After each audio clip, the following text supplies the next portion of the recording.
नमस्कार, मैं हूं आपके साथ आलोक और आप देख रहे हैं कुरुक्षेत्र। ज्ञान व्यापी मस्जिद के सर्वे का काम, जिसको लेकर के लगातार जद्दोजहद चल रही थी, काम जोरों पर चल रहा था, लेकिन आरोप प्रत्यारोप के बीच सर्वे का काम पूरा हुआ और अब 17 मई को सर्वे की रिपोर्ट कोर्ट में पेश की जाएगी, जिसमें कोर्ट अपना फैसला सुनाएगा। लेकिन इस बीच तमाम सारे साक्ष्य ऐसे जुटाए गए। हालांकि जो साक्ष्य है उससे पहले दोनों पक्ष ने, हिंदू पक्ष और मुस्लिम पक्ष ने भी साफ तौर पर संतुष्टि जाहिर की है। लेकिन हिंदू पक्ष ने साफ तौर पर कहा कि उम्मीदों से ज्यादा साक्ष्य मिले हैं और इसी बात को लेकर के अब ऊपरी अदालत का एक पक्ष दरवाजा खटखटाने की बात कर रहा है, या यूं कहें कि ऊपरी अदालत तक उसने पहुंच भी अपनी दे दी है। लेकिन इस क्या कुछ रहा और अब क्या कुछ चीजें सामने आ रही, सबसे पहले जरा सुनिए जरा ये बयान।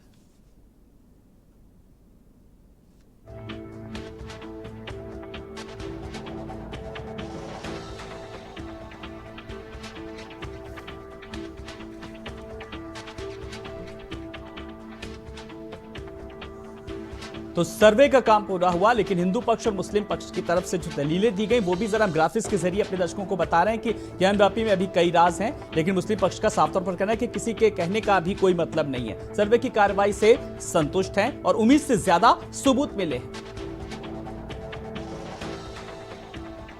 को आप किनारे कर दीजिए क्योंकि 17 तारीख की ही निश्चित की गई है, 17 मई को ही निश्चित। अब आगे की प्रक्रिया क्या होगी सर?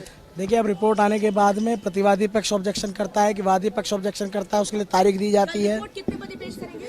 उसके लिए कोई ऐसा समय निर्धारित नहीं है। देखिए, ये कमीशन की रिपोर्ट है, जब तक रिपोर्ट कोर्ट में नहीं दाखिल की जा सकती है, पूरा सर्वे हो गया और कमीशन की रिपोर्ट जब तक कोर्ट में फाइल नहीं होगी तब तक उसके बारे में कुछ नहीं कहा जा सकता, वो सीक्रेट होती है।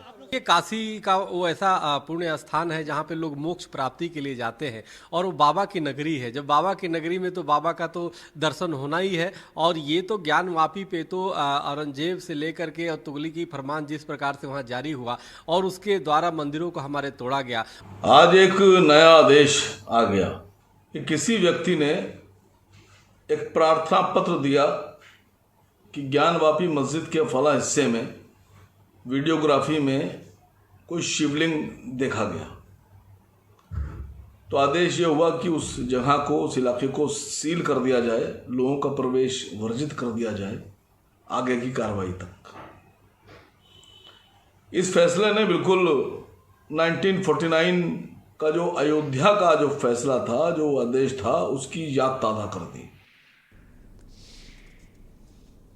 तो सर्वे खत्म, अब सर्वे हटाएगा इतिहास की भूल और क्या सच से पर्दा उठने वाला है। सर्वे, शिव और सत्य, ज्ञान व्यापी में मिल गए बाबा, और ऐसे तमाम सारे सवालों के जवाब हैं जो आज हम आए हुए मेहमानों से जानेंगे और समझेंगे। जल्दी से जो हमारे साथ कुरुक्षेत्र में जो मेहमान जुड़ गए उनसे परिचय करा देते हैं। हमारे साथ राघवेंद्र सिंह जी हैं, बीजेपी के प्रवक्ता। राघवेंद्र जी नमस्कार, बहुत बहुत आपका स्वागत है।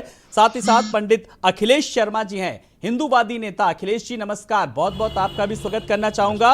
और समीर सिंह जी हैं, प्रवक्ता समाजवादी पार्टी। समीर जी नमस्कार, बहुत बहुत स्वागत है। और खास मेहमान दिलीप यशवर्धन जी हैं, कानून विशेषज्ञ के तौर पर आज हमारे साथ। दिलीप जी नमस्कार, बहुत बहुत आपका भी स्वागत है। मैं सवालों और जवाबों को सिलसिले को आगे बढ़ाऊं। मैं सुबह से ही भारत समाचार अपने दर्शकों को लगातार पल पल का अपडेट दे रहा है कि अब क्या कुछ साक्ष्य मिले, क्या कुछ किस तरीके से वीडियोग्राफी की टीम पहुंची, क्या कुछ सर्वे चल रहा है, कौन कौन सा अधिकारी वहां पर पहुंचा, सर्वे किस तरीके से वहां पर वीडियोग्राफी चल रही है और किस तरीके की प्रशासनिक व्यवस्था है। लेकिन अब हम थोड़ा सा इस डिबेट में आगे की बात करेंगे, इसीलिए हमने खास पैनल बुलाया।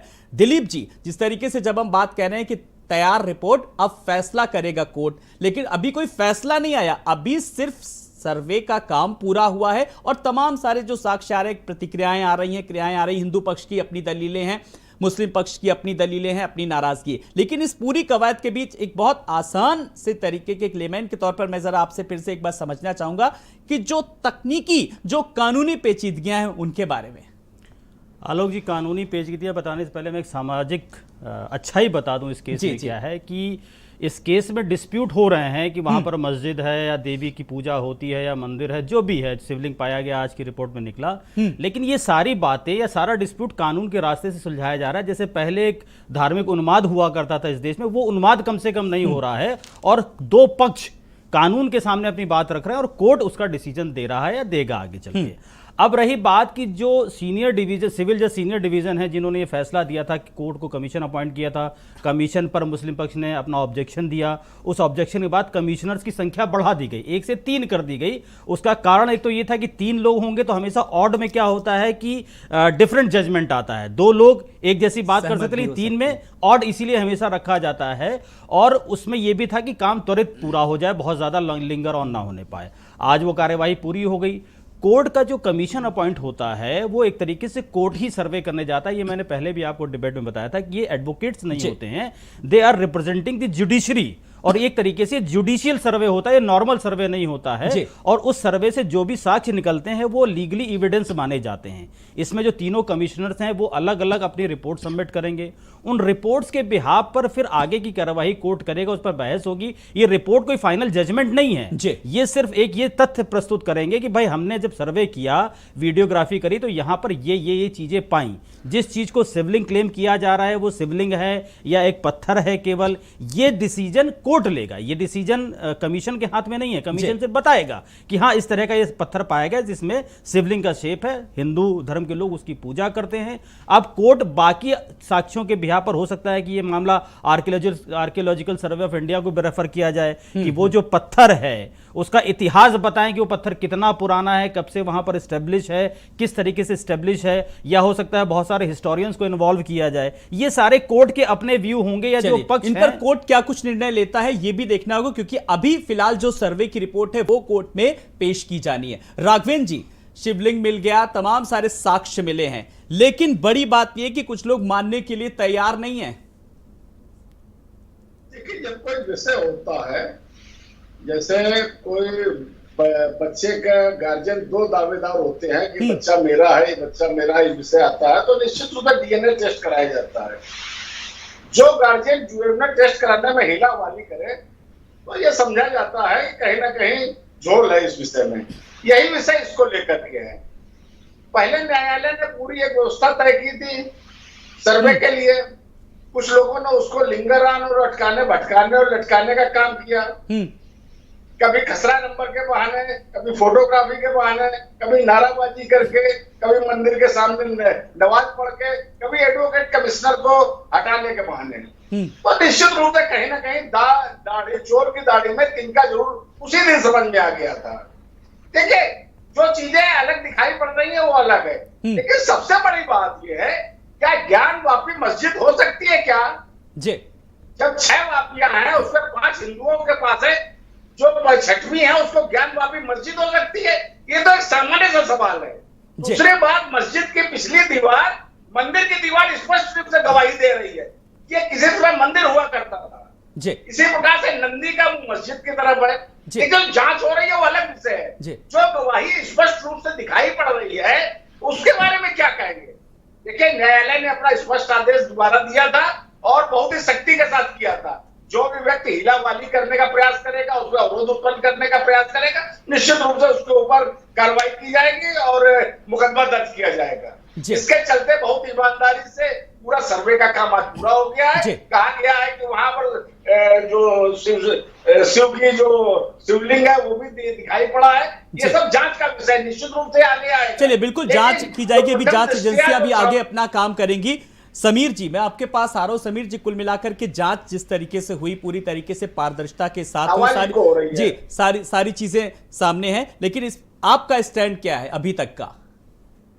जी, मेरा स्टैंड, समाजवादी पार्टी का स्टैंड, हमारे आदरणीय अखिलेश यादव जी का स्टैंड इस पे एक ही है कि न्यायपालिका का जो भी फैसला है उसके अगेंस्ट नहीं जा सकते, क्योंकि न्यायपालिका है और न्यायपालिका एक जस्टिस दिलाने का एक तरीका है हमारे देश में। और न्यायपालिका और हमारा जो लोकतंत्र है और हमारा जो संविधान है वही सर्वोपरि है, वही उसके अकॉर्डिंग ही देश चलेगा।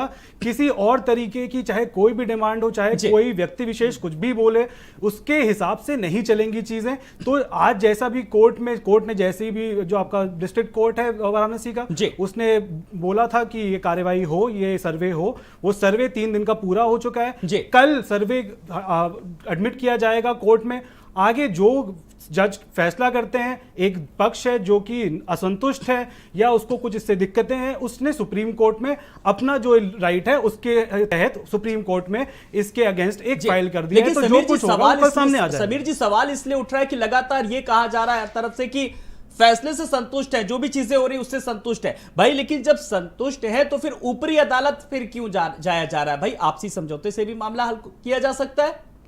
जी बिल्कुल किया जा सकता है, लेकिन ये जो मुद्दा है, ये मुद्दा ऐसा है कि और पहले भी कई बार जो डिबेट्स हुई है, काफी टाइम से ज्ञान वापी वाला डिबेट चल रही है, तो कई बार जो बाकी लोग हैं उन्होंने भी ये कहा है कि ठीक है, एक हमारा जो सिस्टम है उसमें हमें एक राइट दिया गया है कि हमें अगर कोई ग्रीवेंस है तो हम कोर्ट में जाएं। तो अगर ग्रीवेंस है तो ग्रीवेंस के अगेंस्ट कोर्ट में जा रहे हैं, तो अगर एक पक्ष के लिए वो लीगल है तो दूसरे पक्ष के लिए भी वो लीगल है, वो लीगैलिटी है कि उनको संतुष्टि है चाहे नहीं है, लेकिन किसी भी पॉइंट की वजह से वो सुप्रीम कोर्ट में जा रहे हैं, तो सुप्रीम कोर्ट में जाना उनका अधिकार है, वो अधिकार उनको दिया गया है न्यायपालिका द्वारा, संविधान द्वारा। अब कोर्ट अपना फैसला क्या सुनाएगी इस पर भी अब देखना दिलचस्प होगा। 17 मई का दिन बेहद अहम है, लेकिन इस पूरी कवायद के बीच पंडित अखिलेश शर्मा जी, मैं आपके पास आ रहा हूं। आपने राजनीतिक दलों की भी बात सुनी और आपने कानूनी पेचीदगियों को भी जाना और समझा।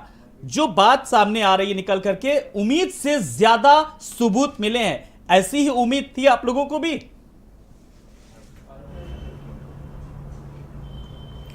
नमस्कार आलोक जी, और मैं ये कहना चाहूंगा कि हमारे देश की सभ्यता, संस्कृति और धर्म को नष्ट करने का काम किया है विदेशी आक्रांताओं ने। और निश्चित रूप से जो पीछे की दीवार है और जो नंदी का स्वरूप है और मस्जिद के आसपास की सारी चीजें देख के, भौगोलिक स्थिति देख करके ये बिल्कुल कहा जा सकता है कि यह मंदिर की प्रॉपर्टी है। और यहाँ पर शिव मंदिर था, शिव जी विराजमान थे। मुस्लिम आक्रांता, जो विदेशी आक्रांता थे, उन्होंने आकर के हमारे देश को लूटा, हमारे मंदिर को तोड़ा, मंदिर को तोड़ करके जबरन उस पर कब्जा किया गया है। और मैं अपने देश के मुसलमानों से भी कहना चाहूंगा कि आपको जो है विदेशी आक्रांताओं का साथ ना दे करके अपने देश का साथ देना चाहिए, क्योंकि मुस्लिम इस्लाम धर्म में भी कब्जे की जमीन पर और कब्जा की हुई जमीन पर इबादत नहीं की जाती है। इस हिसाब से हमारा पूरी तरह से सुझाव भी है और हमारा व्यू है कि यह प्रॉपर्टी मंदिर की है और धार्मिक स्थल है और हिंदू धर्म की आस्था का प्रतीक है, और कोर्ट का जो निर्णय होगा उसको हम सब लोग मानेंगे। लेकिन हमारी संस्कृति को आघात पहुंचाया गया है और इसके लिए सभी लोगों को एक राय होकर के और धर्म का साथ देना चाहिए, और हमारे मंदिर के लिए भी सब लोगों को एक साथ होकर के मंदिर के लिए भी प्रस्ताव रखना चाहिए। और यह एक मंदिर है, मंदिर ही रहेगा। जी चलिए, जब सब एक होने की बात कर रहे हैं और आपसी सद्भावना से भी बहुत सारी चीजों को सामने लाया जा सकता है, हमारे साथ हाजी हसन अहमद जी भी जुड़ गए, मुस्लिम स्कॉलर हैं। हाजी हसन जी नमस्कार, बहुत बहुत आपका इस्तकबाल कर रहा हूं इस कुरुक्षेत्र की अपनी डिबेट में। आपने अभी अभी हमें ज्वाइन किया है, हम लगातार बात कर रहे हैं सर्वे शिव और सत्य की। तैयार है रिपोर्ट, अब फैसला करेगा कोर्ट। साक्ष्य जो थे उम्मीदों से ज्यादा मिले हैं, और अब आप लोगों का किस तरीके से टिप्पणी रहेगी, क्या कुछ प्रतिक्रिया रहेगी? जरा मैं सबसे पहले आपकी टिप्पणी चाहूंगा। देखिए, बिस्मिल्लाहिर्रहमानिर्रहीम, उम्मीदों से ज़्यादा क्या साक्ष्य मिले, किसका ये दावा है? क्या अंजुमन इंतज़ामिया कमेटी ने कहा? क्या ये कहा है? देखिए, जो वकील साहब हैं उनके वो अपना दावा कर रहे हैं, दूसरे वकील क्या कह रहे हैं ये भी तो आप बताइए कि वो कह रहे नहीं ऐसा कुछ भी नहीं है। तो अब जब ये मैटर कोर्ट पे छोड़ दिया गया, मैं तो समझता हूँ कि 5 दिन से हिंदुस्तान के सारे न्यूज़ चैनल्स और सारे मीडिया हाउस, सारे प्रकाशन हाउस सिर्फ एक ही खबर पे हैं। इन 7 दिनों में कोई नहीं बता रहा है कि कितने पेपर लीक हुए, उनके लिए क्या हुआ, या उन्हीं संस्थानों को फिर से कैसे मिल जाता है। खैर, अब इसी पे बात करते हैं। जब यही बात, देश का मिजाज ये बना हुआ है कि इसी पे बात होगी, वैसे जनता का मिजाज ये नहीं है। जनता चाहती है कि जो कोर्ट, अब कोर्ट में हो गया ना, सर्वे हो गया, कोर्ट रिपोर्ट जाएगी, कोर्ट फैसला देगा, तो उस पर, जबकि कोर्ट ने बाध्य कर रखा था कि अंदर की बात कोई भी बाहर नहीं आएगी, इन सब लोगों ने कोर्ट का अनादर किया है, अपमान किया है और कंटेम्प्ट ऑफ कोर्ट किया है। जो लोग भी ये कर रहे हैं, तो मैं चाहूँगा उत्तर प्रदेश की यशस्वी सरकार से कि वो इनके ऊपर कानूनी शिकंजा जरूर कसे। अभी कौन सी ऐसी जो फुटेज सामने आ गई जो आप बात कर रहे हो, और आपने कहा किसने कह दिया? वो याचिकाकर्ता सोहन लाल ने कहा है कि कमीशन का सर्वे पूरा हो गया है, निर्णायक सबूत मिले, अंदर नंदी के पास बाबा मिले। अभी तो कहा ही गया, अभी कौन से सबूत पेश किए गए हैं? अभी आप लोग क्यों फैसले की बात, अभी नहीं, तो कोर्ट फैसला- फैसला कर रहा है, ये तो बिल्कुल हम लोग फैसला पूर्वाभास चर्चा कर रहे हैं। पूर्वाभास से जी। वो पूर्वाभास जिससे जी। पूरे देश का और प्रदेश का माहौल दूषित जी। हो रहा है, वो पूर्वाभास लगा के जी। क्या फायदा ये होना? माहौल दूषित यहाँ पर कैसे हो सकता है? क्या आप लोग भी ओवैसी की पार्टी से तारुफ रखते हैं क्या, जो उन्होंने कहा कि माहौल को खराब करने की कोशिश की जा रही है? भाई की कौन सी जी। कोशिश हो रही है ये बता जी। दिए, नहीं, कौन सी आपने ये कहा- कौन सा ट्रायल हो रहा है? आपने कहा ये कि माहौल कौन को सा- कोशिश करने की जा रही है, ये और कौन आपने सी कहा कोशिश कि हो रही है? क्या आपने साबित- तो आते आते हम- सवालों की झड़ी लगा दी, आपने सवाल मीडिया पे भी सवाल खड़े कर दिए कि 4-5 दिन से कोई खबर नहीं दिखा रहा है। आप अभी अगर आप समय से आते तो आप मेरी ये हेडलाइन ना देखते जो मेरे हाथ में है, जिसमें वाराणसी में ज्ञानव्यापी मस्जिद की भी हेडलाइन है, तो संबल में गंगा स्नान करने गए 3 श्रद्धालु भी डूबे, और दिल्ली में गर्मी के सारे रिकॉर्ड भी टूटे, और प्रधानमंत्री का जो दौरा है लुम्बिनी का, वहां कुशीनगर का, वो भी हमने खबर दिखाई। अब आप ये सवाल मैं कैसे उठा चर्चा सकते के हैं? विषय में कह रहा आप हूं सब- कि जी। सारे न्यूज चैनल जी। पर सिर्फ एक ही बात की चर्चा हो जी, रही है। आप वो न्यूज चैनल देख बेरोजगारी रहे होंगे, दूर ये हो अलग गई बात देश हो से। सकती है। आप वही न्यूज चैनल ट्यून किया होगा आपने। नहीं, मैं हाँ। खुद लगभग सभी न्यूज चैनल पे जी। जितने भी हैं सभी पे मैं खुद चर्चा में शामिल हो रहा हूं, जी। तो मैं कैसे इनकार करूं इस बात से? जी। क्योंकि बेरोजगारी दूर हो गई, महंगाई बिल्कुल नीचे आ गई, रुपया ऐतिहासिक स्तर को छू के उससे भी नीचे चला गया जो आज तक नहीं हुआ था, लेकिन इस पे चर्चा नहीं है कहीं भी। खैर जी। अब जब कहीं से ये तय हो रहा है तो उसी चर्चा में मैं जी। भी हिस्सा ले रहा हूं। जी, मैं ये नहीं कह रहा हूं। चर्चा शायद इसलिए होती है राघवेंद्र जी कि अगर कोई चीज कोर्ट से होती है, सरकार से दूर होती है, कोर्ट से होती है, लेकिन उस पर भी विरोध होता है कोई भी, अगर पारदर्शिता के लिए कोई चीज होती है तो इसलिए शायद विरोध होता है। राघवेंद्र जी, सवाल का जवाब जरा मैं आपसे चाहूंगा कि कमीशन का विरोध होता है, कमिश्नर का विरोध होता है, जो टीम गठित होती है उसका विरोध, इसलिए ये चीजें चर्चा का विषय बनती हैं और डिबेट भी रखनी पड़ती है हमको, और एक बड़े पैनल को बुलाना पड़ता है।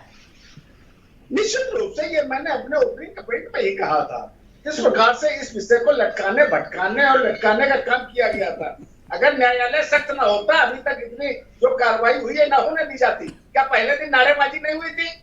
पहले दिन इस व्यवस्था, अरे इतने कमजोर सरकार है आपकी कि चंद नारेबाजी के डर से कमीशन को लौटना पड़ा।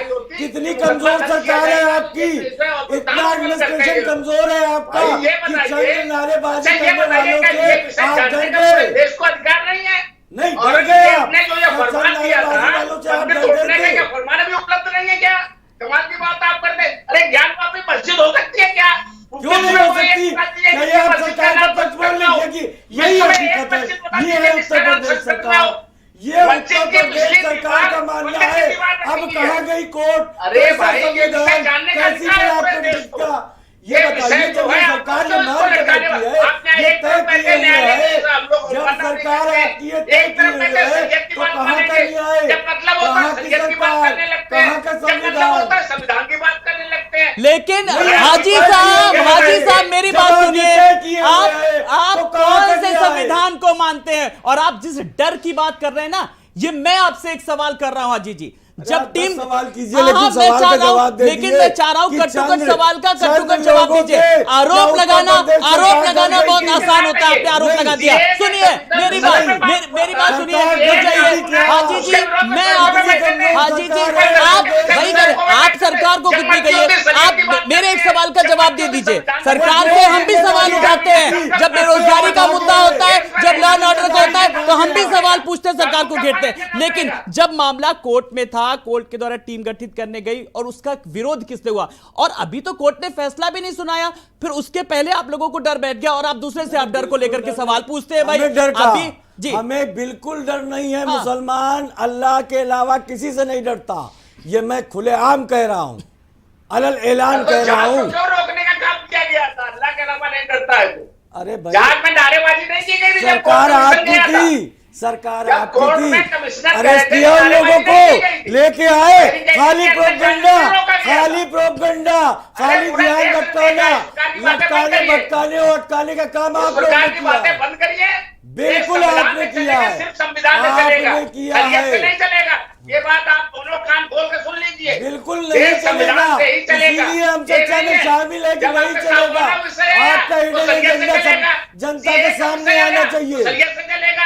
नहीं तो हाजी जी ये भी समझ लीजिए, आपका अपना संविधान नहीं चलेगा, देश शरीयत से नहीं चलेगा, देश संविधान से चलता है। आप लोग संविधान की बात तो करते हैं, मानने की बात करते हैं, लेकिन बात अपनी शरीयत की करते हैं। ठीक है, चलिए। या पैनल में बैठे हुए किसी एक आदमी की थी? वहां लाइन ऑर्डर मेंटेन करना, कोर्ट का आदेश मनवाने की जिम्मेदारी किसकी थी? मेरी थी या आप में से किसी एक की थी? जी सुनिए, आप इस बात को भी हाजी साहब, वहां पर जो भी कुछ हुआ, पहले दिन जब टीम पहुंची किस तरीके से वहां पर विरोध हुआ था, जब कोर्ट ने कहा, सुनिए मेरी बात हाजी साहब, जब कोर्ट ने कहा अगर किसी ने व्यवधान डाला तो दंडात्मक कार्रवाई होगी, और ये वही डर था जो पूरी तरीके से किसी ने व्यवधान नहीं डाला और सारी की सारी कार्रवाई अच्छा ट्रांसपेरेंसी के साथ। तो ये कहीं ना कहीं ये डर, पहले दिन डर नहीं था, मैं कह रहा हूं, तभी तो विरोध हुआ किस तरीके से। जी मैं एक बार अखिलेश शर्मा जी के पास आ रहा हूं। अखिलेश जी, शिवलिंग तो मिल गया, अब आप लोगों की किस तरह से आगे की ओर मांग रहेगी?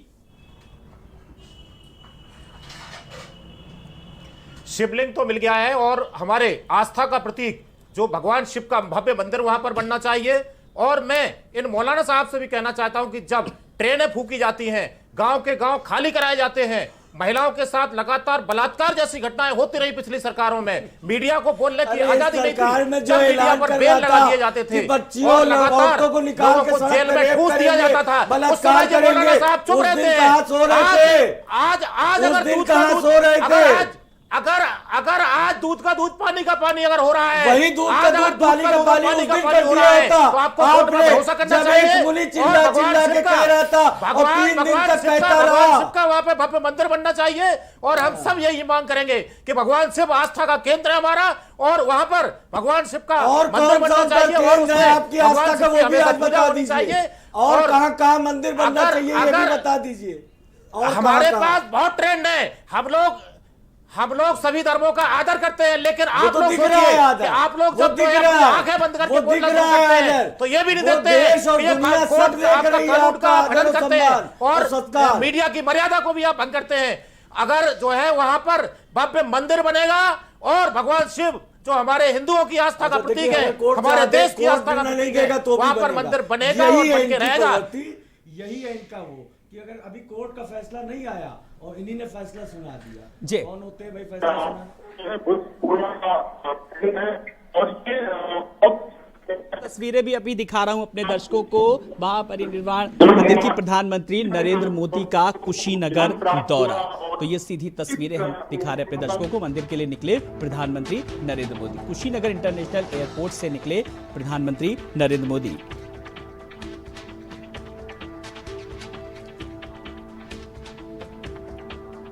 तो बुद्ध पूर्णिमा के मौके पर मंदिर में दर्शन करेंगे। बुद्धम शरणम गच्छामि, धम्मम शरणम गच्छामि। मंदिर के लिए निकले प्रधानमंत्री नरेंद्र मोदी। तो कुशीनगर इंटरनेशनल एयरपोर्ट से निकले प्रधानमंत्री नरेंद्र मोदी। इसी तस्वीरें भी हम अपने दर्शकों को लगातार दिखा रहे हैं। तो प्रधानमंत्री का ये दौरा कई मायनों में काफी अहम माना जा रहा है।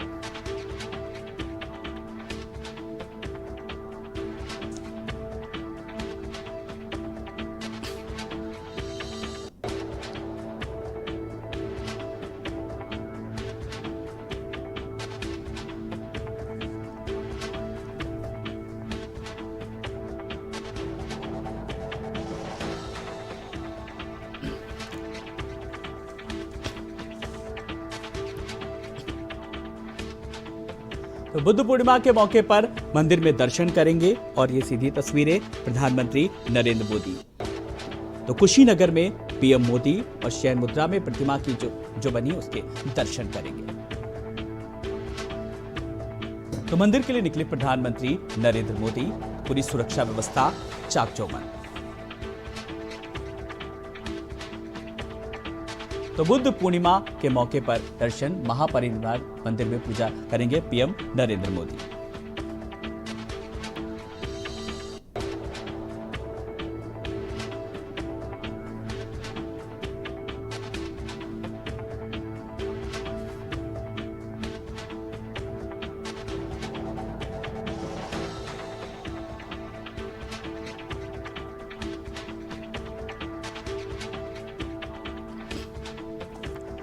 तो तो पीएम नरेंद्र मोदी बुद्ध पूर्णिमा के मौके पर कुशीनगर और लुम्बिनी का दौरा करेंगे और 7 महीने के अंदर पीएम का ये दूसरा दौरा है।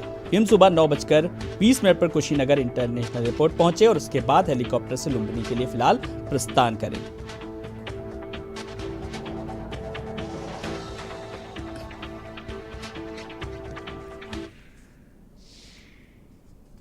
तो प्रधानमंत्री के इस दौरे को लेकर के हम लगातार अपने दर्शकों को पल पल का अपडेट दिखाएंगे, लेकिन हम आज बात कर रहे हैं ज्ञानव्यापी मस्जिद को लेकर के, जो सर्वे का काम पूरा हुआ और अब 17 मई का दिन बेहद अहम है। तो एक तरफ कुशीनगर में पीएम मोदी है, लगातार अपने दर्शकों को वो भी बता रहे हैं। समीर जी के पास आ रहे हैं। समीर जी, जिस तरीके से लगातार अब विरोध के सुर भी नजर आ रहे हैं ज्ञानव्यापी मामले को लेकर के अगर बात करें, एक तरफ तो साफ तौर पर यह बात कही जा रही है कि विरोध नहीं है, हम संतुष्ट हैं, पूरी पारदर्शिता के साथ कार्रवाई हो रही है, लेकिन ऊपरी अदालत का भी एक विकल्प सामने साफ तौर पर नजर आ रहा है।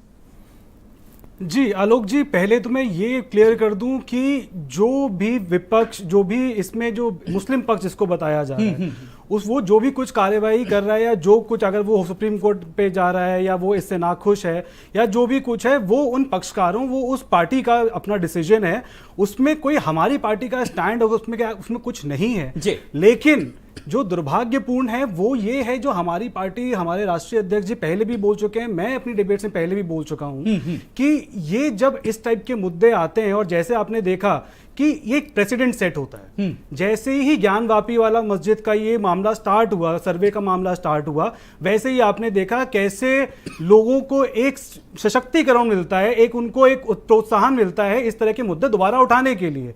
और आपने देखा कि भाजपा के ही कार्यकर्ता और पदाधिकारी ने ही याचिका दायर कर दी कि ताजमहल वाले मुद्दा उठा दिया। फिर आपने देखा कि अगले दिन दिल्ली में क्या हुआ, अगले दिन दिल्ली में कुतुब मीनार के बाहर हनुमान चालीसा हो गया। तो यहां पे ये दो बहुत अलग अलग मुद्दे हैं, इसको हम कंफ्यूज ना करें। लेकिन न्यायपालिका का जो काम है वो न्यायपालिका कर रही है, वो तो न्यायपालिका वो एक कानून के दायरे में हो रहा है, लेकिन उसकी वजह से जो दूसरी चीजें हो रही हैं, जो कि इसको पॉलिटिसाइजेशन है, जिसके चक्कर में अगर हम कहते हैं कि अगर हमारे कई बार हमें भी कटघरे में खड़ा करा गया कि अखिलेश जी बयान दे रहे हैं कि खाई बढ़ रही है, भाजपा खाई बढ़ा रही है, तो ये भाजपा का मुद्दा कहां से हुआ? भाजपा का मुद्दा न्यायपालिका वाला मुद्दा नहीं है। लेकिन जो याचिका करते हैं, जैसे कि आपने देखा जो ताजमहल का याचिका करता था, वो डायरेक्ट भारतीय जनता पार्टी से लिंक था। भारतीय जनता पार्टी इसका फायदा उठाती है, इन सब चीजों को प्रोपेगेंडा क्रिएट करती है। और मैं आपके ऊपर नहीं जाऊंगा, मीडिया के ऊपर नहीं बोलूंगा, लेकिन आप अगर खुद भी मेरी इस बात से सहमत होंगे कि इसका उनका जो प्रोपेगेंडा क्रिएट करने की कोशिश कर रहे हैं, उसका फायदा उनको मिलता है। अब आप देख लीजिए, आज 7-8 दिन, 7 तारीख ऑलमोस्ट 10 दिन हो गया ज्ञानवापी का मस्जिद मामला उठाए हुए। उससे पहले मैंने आखिरी डिबेट करी थी जो करी थी बिजली की समस्या पर। बिजली की समस्या और ज्यादा बढ़ गई है, डेली अपडेट्स आ रहे हैं। 25,000 किलोवाट जो प्रदेश है हमारा, प्रदेश की जो डिमांड है वो छू गई है, जो कि हाईएस्ट है। और इसके समीर जी, लगे आप तो ये भी बता दीजिए, आप लोगों ने विपक्ष के तौर पर ये मामला कितना उठाया, कितना महंगाई के मुद्दे को उठाया, कितना बेरोजगारी के मुद्दे को लेकर के सरकार को घेरा? इन 7 दिनों की बात कर रहा हूं, जिन 7 दिनों की आप बात कर रहे हैं। हम लगातार ये कर रहे हैं, लगातार हम बिजली, लगातार हम महंगाई, लगातार हम बेरोजगारी, और लगातार जो कानून व्यवस्था है हमारे प्रदेश में जो चल रही है, डेली उसके बारे में हम बात कर रहे हैं। डेली हम, हमारे राष्ट्रीय अध्यक्ष जी अलग अलग जगह दौरे कर रहे हैं, पीड़ितों से मिल रहे हैं। हमारी सरकार तो ये, हम विपक्ष की भूमिका तो ऐसे निभा ही रहे हैं। सरकार क्या कर रही है? जो प्रदेश की सरकार अभी 2 महीने हुए नहीं है उसको वापस सरकार बनाए, वो क्या कर रही है? इसके चलते, ऐसे मुद्दों के चलते सारी खबरें दबी जा रही हैं। जब लॉ एंड ऑर्डर की बात होती है तो वो ये मुद्दा से जुड़ा हुआ आपने उठाया। मैं सीधा सवाल राघवेंद्र जी आपके पास आ रहा हूं। राघवेंद्र जी, कोर्ट अपनी कार्रवाई कर रही है, लेकिन सीधा सीधा विपक्ष का यह सवाल है कि मुद्दों से, जो बेरोजगारी, कानून व्यवस्था, महंगाई, ये मुद्दे हैं, इन पर चर्चा होनी चाहिए। ये मुद्दे भटकाने की कोशिश कर रही है। ऐसे मुद्दे लाकर के सरकार, सीधा सीधा सवाल का जवाब दीजिए सर। नहीं, सीधा सीधा जवाब देंगे। सबसे पहले तो इन्होंने कहा आगरा के ताजमहल वाले विषय को भारतीय जनता पार्टी का कार्यकर्ता उठा रहा है। क्या भारतीय जनता पार्टी की तरफ से कुछ कहा गया? क्या भारतीय जनता पार्टी के प्रदेश अध्यक्ष ने कुछ कहा? या भारतीय जनता पार्टी के प्रवक्ता ने कुछ कहा? क्या भारतीय जनता पार्टी का कार्यकर्ता देश का नागरिक नहीं है? उसको अपनी बात कहने का मौलिक अधिकार नहीं है क्या? संविधान के दायरे में अगर वो कोई बात करता है तो उसके विषय को आप उठाएंगे? देखिए, किसी भी व्यक्ति को समाज में अगर वो रहता है, देश का नागरिक है, किसी भी विषय को अपनी सीमाओं के निर्धारण के साथ वो न्यायालय जा सकता है, कोई भी विषय उठाया जा सकता है। इसमें कोई भी संवैधानिक वर्जनाएं नहीं है, ना कोई इस प्रकार की कोई रोक है। अगर आप इस प्रकार की बातें करते हैं इन विषयों को पीछे भारतीय जनता पार्टी है, बिल्कुल भारतीय जनता पार्टी इन विषयों के पीछे नहीं है। सामान्य विषय है, क्या देश की जनता को जानने का अधिकार नहीं है ज्ञान वापी मस्जिद कैसे हो सकती है? क्या देश की जनता को ये जानने का अधिकार नहीं है? 4 बार चलिए, बात जब देश की जनता को जानने का, समीर जी अपनी बात रखिए जल्दी से। जी समीर जी आप अपनी बात रखिए। चलिए, अब आपको जवाब मिला कि नहीं? जी, जैसे कि मैंने आपको बोला वही यहाँ पे हुआ। इनके पूरे स्पीच में भाजपा के प्रवक्ता ने एक बार भी बात करी महंगाई कहाँ है, एक बार भी लॉ एंड ऑर्डर के बारे में बात करी नहीं करी। यही दिक्कत है। रही बात राघवेंद्र जी आपसे एक छोटा सा प्रश्न है। राघवेंद्र जी आपसे एक छोटा सा प्रश्न है, डायरेक्टली पूछ रहा हूँ, डायरेक्टली इसका आंसर दे दीजिए। इसी मुद्दे से रिलेटेड है, जो मुद्दा आपको पसंद है, मंदिर मस्जिद, इसी से रिलेटेड है। अरे क्वेश्चन पूछ दीजिए, आंसर दे दीजिए। और अपनी भी पसंद का बता दीजिए समीर जी। हिंदू मुस्लिम पसंद है, कौन सा क्या पसंद है? एमवाई पसंद है, लेकिन अब वो एमवाई के भी मायने बदलते नजर आ रहे हैं। जी चलिए। राघवेंद्र जी ने बोला कि वो कार्यकर्ता भाजपा का जरूर था, लेकिन उसने अपना अधिकार एक्सरसाइज किया है इसको करते हुए, तो वहां इन्होंने दरकिनार कर दिया उसको भाजपा से। आज अगर भाजपा के प्रवक्ता की हैसियत से यहाँ बैठे हैं और ये साक्ष्य जो मिला है, अगर वहां पे ये दावा किया जा रहा है कि वहां पे शिवलिंग मौजूद है, ये भाजपा के प्रवक्ता ये मान के बैठ चुके हैं और इन्होंने अपना उस पर आदेश दे दिया है कि वहां पे शिवलिंग मौजूद है और वहां पे मंदिर बनाया जाए। तो ये मैं क्या मानूं कि ये यहाँ भाजपा के प्रवक्ता की हैसियत से बोल रहे हैं या इनका ये भी एक व्यक्तिगत ही ओपिनियन है कि यहाँ पे ऐसा हो जाए? जी नहीं, सवाल ये कि कौन भाजपा के प्रवक्ता के तौर पर, लेकिन जब अदालतें अपना काम कर रही हैं, कमिश्नर अपना काम कर रहा है, जांच टीम अपना काम कर रही है, तो उस पर भी लोगों को भरोसा होना चाहिए। लेकिन बड़ी बात यह कि दिलीप जी, मैं अब जरा आगे की अगर बात करूं तो अब आगे किस तरीके से, जरा क्या कुछ पेचीदगियां अभी बची हैं अब आगे, क्योंकि अब 17 मई का दिन काफी अहम माना जा रहा है इस आरोप प्रत्यारोप के बीच में, इन साक्ष्यों के बीच में। आलोक जी, पहले तो मेरा ये मानना है कि जो मुस्लिम गुरु बैठे हैं, जो हिंदू पक्षधर बैठे हैं और जो भाजपा के प्रवक्ता बैठे हैं, ये लोग जो अपनी अपनी बातें कह रहे हैं, ये इनकी व्यक्तिगत राय है तो अच्छी है, लेकिन ये अपनी राय को अगर कोर्ट के ऊपर इंपोज कर रहे हैं तो एकदम लीगली और सोशली दोनों तरीके से गलत है। ना तो हिंदू गुरु को ये कहने का कहीं से हक है कि हाँ मंदिर ही बनेगा, क्योंकि ये मामला किसी सरकार का नहीं है, और जो भाजपा के प्रवक्ता बैठे हैं वो पार्टी के प्रवक्ता हैं, सरकार के प्रवक्ता नहीं है, और जो मामला है वो कोर्ट में है और जुडिशियल कार्यवाही चल रही है, तो इसमें जो भी फैसला होगा वो कोर्ट करेगी। आपको अगर अपनी कोई बात कहनी है तो आप अपने वकील के माध्यम से कोर्ट में कहेंगे। अब जो सवाल आपने पूछा कि आगे की कार्यवाही क्या होगी, तो अभी आज जो कार्यवाही हुई है वो कमीशन कंप्लीट हुआ है। अब कमिश्नर्स अपनी रिपोर्ट को कंपाइल करेंगे, फिर वो कोर्ट में फाइल करेंगे। कल जो सुप्रीम कोर्ट में सुनवाई होनी है, वो सुप्रीम कोर्ट में सुनवाई आज के फैसले पे नहीं होनी है। सुप्रीम कोर्ट में सुनवाई होनी है जो मुस्लिम पक्ष ने कमीशन को लेकर के विरोध दायर करते हुए हाईकोर्ट इलाहाबाद में अपनी पिटीशन दायर करी थी कि कमीशन को रोका जाए। वहां पर हाईकोर्ट इलाहाबाद ने मना कर दिया था, उसको लेकर के अब ये सुप्रीम कोर्ट जा रहे हैं। तो मेरा ये कहना है कि जब एक बार हाई कोर्ट ने कमीशन को रोकने से डिनाई कर दिया और आज कमीशन कंप्लीट हो गया, तो अब सुप्रीम कोर्ट जाने से कोई फायदा होगा नहीं। सुप्रीम कोर्ट, मैं जो लॉ का प्रेसिडेंस होता है, जो लॉ का नेचर होता है, उसके बिहाफ पे ये कह सकता हूं कि सुप्रीम कोर्ट इस पिटीशन को रिजेक्ट करेंगे। अगर कमीशन कंप्लीट नहीं हुआ होता तो शायद सुप्रीम कोर्ट रोक देते। अब वो सुप्रीम कोर्ट यही कहेंगे कि जो ड्यू प्रोसेस ऑफ लॉ है, अब कमीशन की रिपोर्ट आ गई है, कमीशन की रिपोर्ट में आपको जो दिक्कत है उसको आप लीगली चैलेंज करिए। इलाहाबाद हाई कोर्ट ने आपकी बात को कमीशन रोकने के लिए नहीं माना, कोई बात नहीं। अब जो कमीशन में आपको कमियां लगती हैं, आपको लगता है कि इलीगल तरीके से किया गया है, तो या तो रिकमीशन इशू करा लीजिए या उस कमिश्नर की रिपोर्ट को आप चैलेंज करिए, उसमें क्या क्या इलीगैलिटीज हैं ये लेकर के आइए। और ये मामला 1-2 दिन या 10 दिन में थमने वाला नहीं है, ये लीगल प्रोसेस है, इट विल टेक टाइम, और टाइम बहुत सारा लगेगा इसमें, क्योंकि जो लीगल स्टेजेस बनाई गई हैं, अभी ये लोअर कोर्ट का फैसला है, फिर इस फैसले के खिलाफ हाई कोर्ट जाएंगे, फिर सुप्रीम कोर्ट जाएंगे, और अभी तो जो मेन पिटीशन है उसके खिलाफ तो मुस्लिम पक्ष हाई कोर्ट गया ही नहीं है। अभी तो सिर्फ कमिश्नर जो अपॉइंट हुए उसके खिलाफ गया है। लेकिन लॉ में बहुत सारे रास्ते हैं, बहुत सारे तरीके होते हैं। अभी जो ओरिजिनल पिटीशन फाइल हुई है उसको मुस्लिम पक्ष ने चैलेंज नहीं किया है। सिर्फ कमिश्नर के अपॉइंटमेंट को चैलेंज किया था, जिसको लेकर के कल सुप्रीम कोर्ट में सुनवाई है। अगर सुप्रीम कोर्ट मान भी लेता है तो अब उसका कोई फायदा नहीं होगा, क्योंकि कमिश्नर की रिपोर्ट फाइनल हो चुकी है। तो अब मुस्लिम पक्ष के पास ये रास्ता है कि जो कमिश्नर की रिपोर्ट कल पेश होगी कोर्ट में, कल या जब भी पेश होगी लोअर कोर्ट में, उस कमिश्नर की रिपोर्ट को चैलेंज करें, ओरिजिनल पिटीशन को चैलेंज करें और कमिश्नर की रिपोर्ट को लेकर के वो ऑनरेबल हाई कोर्ट के सामने जाएं। यही प्रोसेस। और टिल दैट टाइम मेरा ये निवेदन है कि जो चाहे मुस्लिम स्कॉलर हो, चाहे वो हिंदू स्कॉलर हो, चाहे वो किसी पार्टी के प्रवक्ता हो, अपनी राय तो दें, लेकिन ये जजमेंट या कन्विक्शन मत दें कि यहां मंदिर है तो मंदिर ही बनेगा या मस्जिद थी तो मस्जिद ही रहेगी। ये कहने का हक किसी को नहीं है। और अभी जो हाजी साहब ने कहा था कि सरकार क्या कर रही थी, तो हाजी साहब, कोर्ट जब कोई ऑर्डर देती है तो कोर्ट का इंटेंशन उस ऑर्डर को इंप्लीमेंट कराना ही नहीं होता है।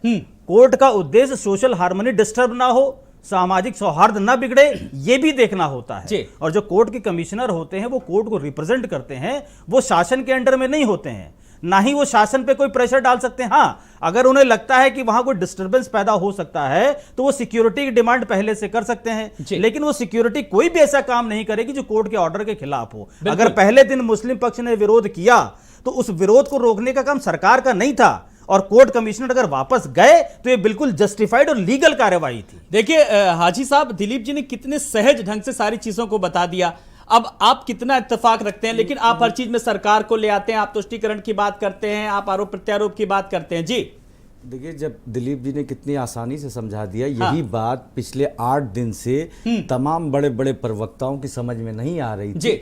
भाई, जब कोर्ट का ऑर्डर था और कोर्ट में ऑब्जेक्शन लगा तो कोर्ट ही ने दोबारा फैसला दिया, उसके बाद कोई विरोध नहीं हुआ, तो उस पे क्यों जबरदस्ती का एक समा और एक माहौल बनाया जा रहा था। मेरी आपत्ति बस इतनी थी, जिसको आज आपने भी माना और दिलीप जी ने बहुत कायदे से वाज़ेह कर अगर दिया। मंदिर के अवशेष मिले हैं तो उनको झुटलाया तो नहीं जा सकता ना। मस्जिद है जी, मस्जिद है, मस्जिद और मंदिर का फैसला बैठ करके हम और आप थोड़ी ना करेंगे। यहाँ पर बिल्कुल अदालतें हैं, उसके लिए ऊपरी अदालतें हैं। अब क्या मिला ना, हमने देखा ना, आपने देखा क्या, आलोक जी आपने देखा क्या मिला? ठीक है जी, क्या आपके मान लेने से और कह देने से वो अधिकार मिल जाएगा? नहीं ना, मस्जिद है जी, मस्जिद कायम है, अजान हो रही है, नमाज हो रही है, ये अदालत ऊपर छोड़ दी है। अदालत बहुत जल्दी फैसला देने वाली। जी, मैं एक बार अखिलेश जी के पास आ रहा हूं। अखिलेश जी, फिर वही बात घूम फिर के आ जाती है कि मंदिर है कि मस्जिद है। ये काम कुछ हमें अदालतों पे जो शैक्षिक संस्थाएं हैं उन पर भी छोड़ देना चाहिए। अदालत अपना कर रही है, आर्कियोलॉजिकल सर्वे ऑफ इंडिया है वो अपना काम कर रही है ना, जो अपना काम कर रहे हैं शैक्षिक संस्थाएं, हम उन पर तो सवाल नहीं उठा सकते ना, उन पर भी विश्वास करना चाहिए, यकीन करना चाहिए। क्योंकि लगातार जब कोर्ट के आदेश के बाद पूरी ट्रांसपेरेंसी के साथ, पूरी पारदर्शिता के साथ सारी चीजें आ रही है, तो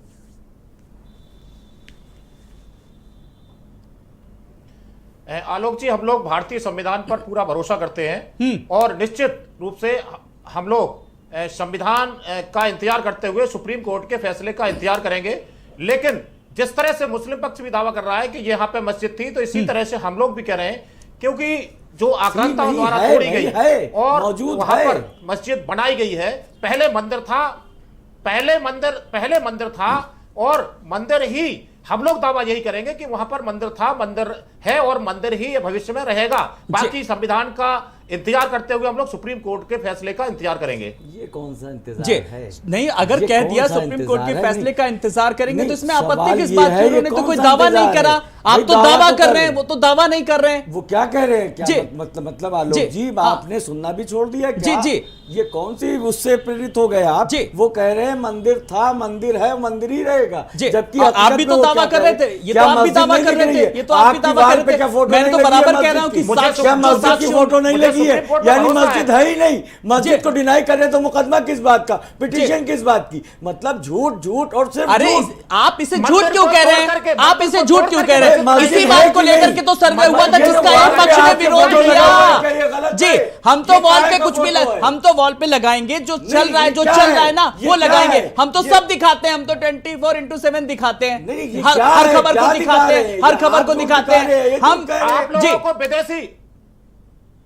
आप लोगों को विदेशी आक्रांताओं का साथ नहीं देना चाहिए, आप लोगों को भारतीय संविधान की इज्जत करना चाहिए। ये देखिए, चलिए आप कहिए। भाषण दे दिए जी, ठीक, कैसे करनी चाहिए बताइए, बता दीजिए कैसे करनी चाहिए। आप एक जगह जहां अजान अभी भी होगी, मगरिब का टाइम हो गया, उसको आप कह रहे कि मस्जिद नहीं है ये संविधान की आप वो क्या कर रहे हैं? ये संविधान जोड़ रहे हैं, तोड़ रहे हैं, उसकी मान रहे हैं, ये क्या कह रहे हैं आप? जी अभी 6 बज रहा है जी, अब वहां पे अजान हो रही होगी, वो क्या हो रहा है? जी अखिलेश जी आप अपनी बात रखिए। देखिए अब हाजी साहब ने तमाम सारे सवाल उठा दिए, आप तो लोग सुन रहे हैं। अगर आप किसी भी मंदिर में जाकर के अगर नमाज पढ़ने लगे, अजान करने लगेंगे, तो वहां पर मस्जिद नहीं हो जाएगी आपकी। मैं ये कहूंगा कि इस्लाम धर्म के भी हम कई लोगों से मिलते हैं, वहां पर ये कहा जाता है कि विवादित स्थल पर अगर कोई पर नमाज नहीं हो सकती है, किसी मंदिर में नमाज जाके कबूल नमाज पढ़ नहीं हो सकता है, सकती है, सकता है, क्या कह रहे हैं? यानी नमाज नमाज कबूल नहीं होती है। में नहीं रह गई। अगर मस्जिद बनाई जाती है, देखिए अगर मस्जिद को बनाया जाता है तो उसको भी आदमी खरीदता है और खरीद कर रजिस्ट्री करा करके मस्जिद बनाता है।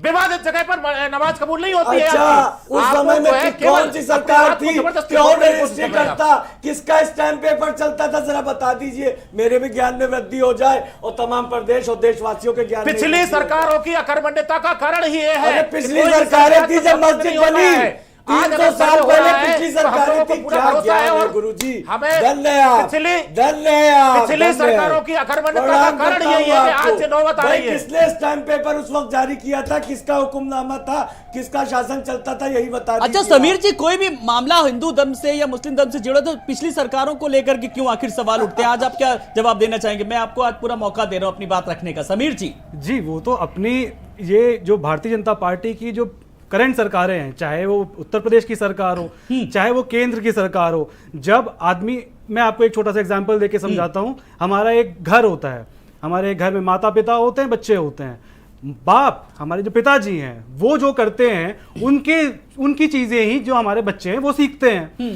तो जब मोदी जी जो कि प्रधानमंत्री हैं इस देश के, जब वो अपनी सारी नाकामियों का श्रेय 1947 के बाद जो सरकारें बनी हैं उनको देते हैं, जवाहरलाल नेहरू को देते हैं, आज की तुलना वो पिछले 70 साल में करते हैं, तो वही चीज नीचे आती है, वही चीज भाजपा करती है। पूरी भाजपा की पार्टी, चाहे वो प्रवक्ता हो, चाहे लीडर हो, चाहे मुख्यमंत्री हो, अपनी पार्टी की तो बात नहीं कर रहे जो आपकी पार्टी में चल रहा है, जो आपने उदाहरण दिया। जी समीर जी आलोक जी, हमारी पार्टी की, सॉरी मैं समझा नहीं आपका सवाल जी, जो आपकी पार्टी में चल रहा है, आपने जो परिवारवाद का तमाम सारी चीजों का जिक्र किया, जो जी ये परिवारवाद की तो बात ही यहाँ पे नहीं आ रही है। मैं तो कह रहा हूँ जो आचरण है, जो ऊपर वाला करता है वो नीचे वाला सीखता है। ऊपर वाला अगर अपनी सारी नाकामियां 2014 से आप सरकार में, आज 8 साल हो गए, 8 साल होने वाले हैं मात्र कुछ दिनों में सरकार को आए हुए, और सरकार की उपलब्धियां, रुपए अपने हाईएस्ट पे है। पीएम गरीब कल्याण अन्न योजना में गेहूं का कोटा रद्द, क्यों सरकार, क्योंकि चुनाव खत्म हो चुके हैं।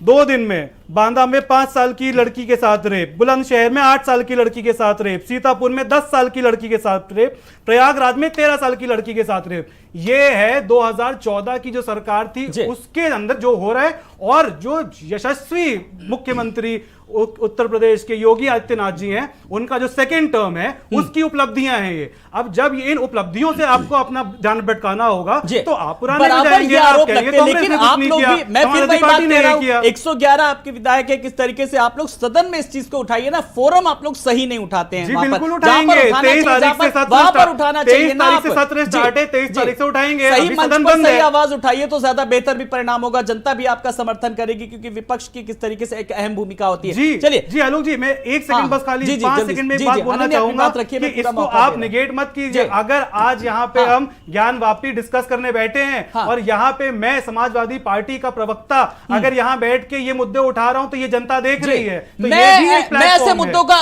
खुद आपके साथ हूं, मैं इन मुद्दों को लेकर के साथ हूं, लेकिन इतिहास को आप दबा सकते हैं लेकिन झुठला नहीं सकते, इस चीज को भी ध्यान रखिए। जी राघवेंद्र जी, मेरा ये कहना है, जो भारतीय जनता पार्टी के ऊपर इतनी लंबी लंबी बातें कर रहे हैं, उत्तर प्रदेश की सरकार ने भी इनकी अराजक सरकार देखी है। 2012 से लेकर 2017 तक 30,000 लोग उत्तर प्रदेश में हत्याएं हुई हैं। जिस प्रकार से इनके, हमने तो देखा ना हजरतगंज चौराहे पर एक सीओ को समाजवादी गुंडे बोनट पे बांध के घुमा रहे थे, एसपी तक की हत्याएं हो जाती थी। जवाहरबाग हत्याकांड, इसका रामवृक्ष यादव अपराधी अभी तक नहीं पकड़ा गया है। जी राघवेंद्र जी क्या यही रीजन है कि ललितपुर में थाना अध्यक्ष लड़की का रेप कर देता है? ये हमारी सरकार का देन है, ये हमारी सरकार की वजह से है, यही रीजन है।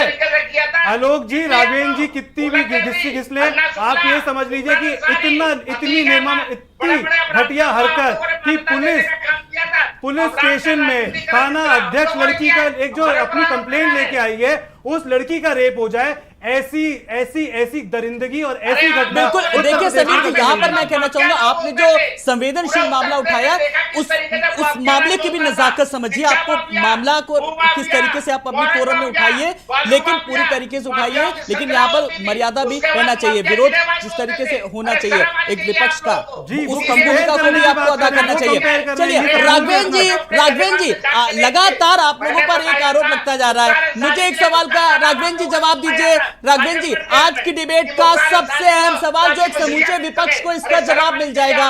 राघवेंद्र जी, मेरी बात सुनिए, मेरे एक सवाल का जवाब दीजिए। लगातार मैं जब कोई भी चीज सवाल करता हूं तो विपक्ष ये अक्सर मुझसे पूछता है, लोग भी मुझसे कहते हैं कि ये सवाल तो पूछना सरकार से, तो आज मेरे इस सवाल का जवाब दीजिए। जो कहा जाता है लगातार, अयोध्या तो झांकी है, काशी मथुरा बाकी है, तो इसके अलावा और अभी बता दीजिए कि क्या क्या अभी बाकी है और क्या क्या अभी झांकी है, सबको जवाब मिल जाएगा। जी देखिए, निश्चित रूप से लोकतंत्र ने देश के प्रत्येक नागरिक को अधिकार दिया है न्यायालय जाकर के अपना विषय कहने का।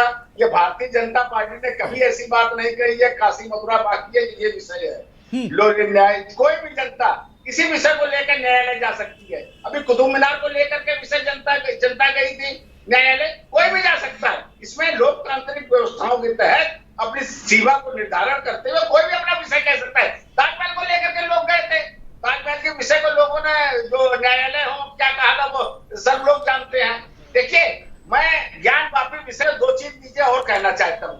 ये जो अभी मौलाना जी इतनी बातें मीठा गप कड़वा थू कर रहे थे, ये लोग संविधान की बात जरूर करते हैं। अच्छा, एक बात बता दीजिए, औरंगजेब ने ज्ञान वापी मंदिर जो तोड़ा था उसका क्या फरमान नहीं अभी उपलब्ध है देश में? उनका लिखित फरमान उपलब्ध है, ये बताइए क्या औरंगजेब का फरमान नहीं उपलब्ध है? दूसरी बात, नंदी का मुंह क्या मस्जिद की तरफ नहीं है? अरे ये तो साक्षी चिल्ला के कह रहे हैं वहां मंदिर है।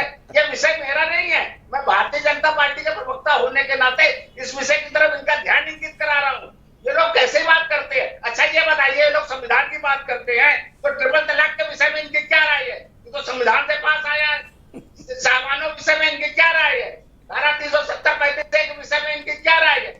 फिलहाल आज हम ज्ञान व्यापी पर फोकस रहेंगे। अच्छा, अब आप ये बता दीजिए, सवाल आपने एक कर ले रहा हूँ, बेरोजगारी के बारे में आपकी क्या राय है? अशिक्षा के बारे में आपकी क्या राय है?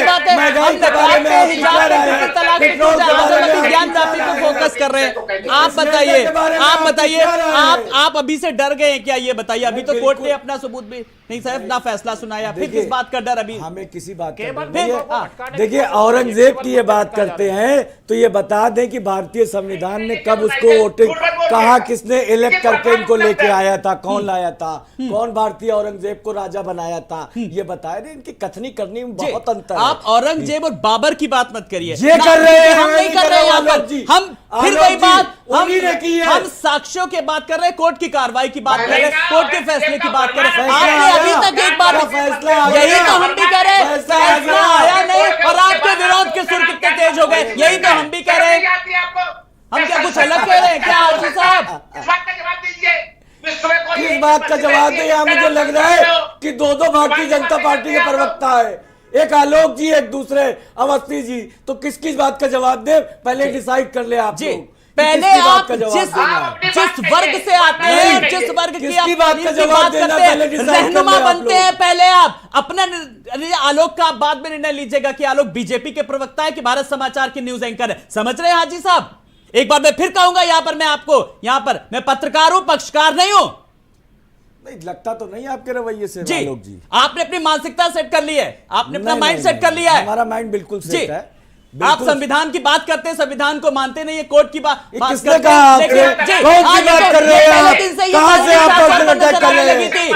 आपसे सवाल कर दो, आपसे राष्ट्रवाद की बात कर दो, आप कहां करें? आपसे देशभक्ति की बात कर दो, तो आप सवाल खड़ा कर देते हैं। आप किसको मानते हैं? बस शरीयत से सब चलेगा क्या, लेकिन देश संविधान से चलेगा। इस चीज बिल्कुल, बिल्कुल तो मैं अभी और अभी मुद्दे लाया नहीं हूं, मैं ना मैं ट्रिपल तलाक को लेकर लाइए। ना मैं नहीं जा रहा लेकर के बात पुरुषवादी मानसिकता को उससे कहीं ना कहीं मिला। जो भी उसका पक्ष रखेगा वो भी देशद्रोही की श्रेणी में मानूंगा मैं। ये एक और फतवा आ गया, ये है, ये असलियत है। एक और फतवा अरे उन जो देवबंद में जो फतवे जारी हुए उनपे कितना सवाल उठाया, जींस पहनने पे, मोबाइल रखने पे, उनपे कभी आवाज उठाई जी साहब आपने? जी चलिए एक फाइनल कमेंट जल्दी से, समय बहुत कम है। कुल मिलाकर के दिलीप जी, अब आप जो पैनल हो रहा है हिंदू मुस्लिम लगातार डिबेट, इस बीच काफी डिस्कशन जो हुआ वो हॉट भी हुआ, लेकिन इस बीच आप हमारे दर्शकों से क्या कुछ कहना चाहेंगे कि अब आगे की प्रक्रिया है, ताकि विपक्ष को भी ना लगे कि एक राजनीति हो रही है, सरकार करा रही है, कोर्ट करा रहा है, ये बात लोगों को समझनी चाहिए। मैं आलोक जी दर्शकों से भी कहूंगा और जितने पक्षकार यहाँ आज इस डिबेट में बैठे हैं उनसे भी कहूंगा कि अगर आप अपने स्टेटमेंट में कहते हैं कि हम कानून की बात मानेंगे, हम संविधान की बात मानेंगे, ये देश संविधान से चलेगा। अगर देश संविधान से चलेगा तो आपको अपनी वाणी पर लगाम लगाना होगा, आपको अपना कोई स्टेटमेंट जारी नहीं करना होगा, क्योंकि ये पुराना मुद्दा नहीं है जैसे राम मंदिर और बाबरी मस्जिद का बवाल हुआ था, जहां कोर्ट ने बाद में अपना इंटरफेरेंस किया, जनता ने पहले फैसला करना शुरू कर दिया था। यहां पर जनता फैसला नहीं कर रही है, यहां कोई धार्मिक उन्माद नहीं हो रहा है, कोई लड़ाई नहीं हो रही है, कोई खून खच्चर नहीं हो रहा है, सारी चीजें एक कार्यवाही के तहत चल रही है, एक जुडिशियल कार्यवाही के तहत चल रही हैं। तो जितने भी लोग ये कहते हैं, चाहे वो पब्लिक हो, चाहे वो किसी राजनीतिक पार्टी के प्रवक्ता हो, चाहे वो किसी धर्म के स्कॉलर हो, अगर वो ये कहते हैं कि हम कानून को मानते हैं और देश कानून से चलेगा, संविधान से चलेगा, तो संविधान को अपना काम करने दीजिए, कानून को अपना काम करने दीजिए। संविधान ने आपको अपने धर्म को मानने की आजादी दी है और उस आजादी के तहत आपको कहीं रोका नहीं जा रहा है।